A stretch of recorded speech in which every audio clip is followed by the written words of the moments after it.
அதாவது கேள்வி கேட்டு மூக்குடைஞ்சு போகிறது அப்படின்னு நம்ம கேட்டிருப்போம். அது இப்போ சமீபத்தில் ஒரு விஷயம் நடந்தது. ஒரு நிருபர் என்ன பண்ணுறாருன்னா, ஒரு தியேட்டர் அதிபரை சந்தித்து பேட்டி எடுக்கிறாரு. அவர்கிட்ட ஒரு கேள்வியை வச்சிடறாரு. என்னென்னா, யார் இப்போ பாக்ஸ் ஆஃபீஸ் கிங் அப்படிங்கிற மாதிரி ஒரு கேள்வி கேட்டோன்னே அவருக்கு ரொம்ப கோவம் வந்துடுச்சு.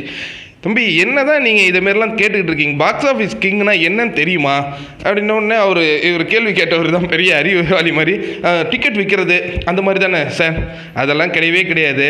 பாக்ஸ் ஆஃபீஸ் கிங்னா எங்கள் தேட்டர் வந்து வளமாக இருக்கணும். எங்கள் தேட்டர் வளமாக இருக்கணும் அப்படின்னா எங்களுக்கு ஃபுல் ஆடியன்ஸ் இருக்கணும். அதை விட முக்கியமாக only collection depend not for the ticket sale. எங்களுக்கு என்னென்னா கேன்டீன் வச்சுருப்போம், பார்க்கிங் இருக்குது. இந்த மாதிரி இடங்கள்லையும் எங்களுக்கு நல்ல விற்பனை நடக்கணும்.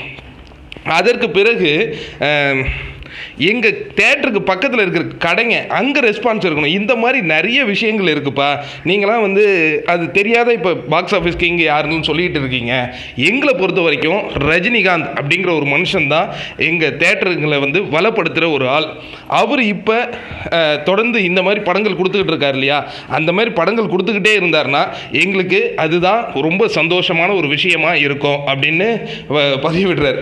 அவர் சொல்கிற விஷயம் வந்து ரொம்ப கரெக்டு. ஏன்னா தலைவர் படம் வருது அப்படின்னா குடும்பமாக வருவாங்க. குடும்பமாக வரும்போது கார்லேயோ இல்லை பைக்லேயோ அந்த பார்க்கிங் ஃபுல்லாகும். அதேமாதிரி குழந்தைங்களோடு வரும்போது அந்த இப்போ நம்ம தனியாக போகிறோம்னா கூட நம்ம அந்த காசு இருக்குன்னு சொல்லிட்டு பாப்கார்ன் கூட வாங்காது தான் வருவோம். ஆனால் குழந்தைங்களோட போகும்போது இதெல்லாம் சாப்பிடுவாங்க அப்படிங்கிற ஒரு விஷயத்தை வந்து அவர் ரொம்ப அற்புதமாக பதிலளித்தார். இன்னொரு கருத்தும் சொல்கிறார். என்னென்னா, இதேமாரி ரஜினிகாந்த் தொடர்ந்து படங்கள் நடிச்சுக்கிட்டே இருந்தால் நிறைய தேட்டர் மூடினாங்கல்லையாப்பா, அந்த மாதிரி நிகழ்ச்சிலாம் கூட நடந்திருக்காது.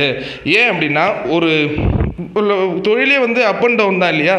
எங்களுக்கு ஒரு டவுன் வரும்போது இவர் ரஜினி சார் படம் வந்துச்சு அப்படின்னா அது கொஞ்சம் அப்புக்கு கொண்டு போகும் அப்படிங்கிற ஒரு விஷயத்தெல்லாம் பகிர்ந்துக்கிட்டாரு. ரொம்ப அற்புதமாக இருந்தது.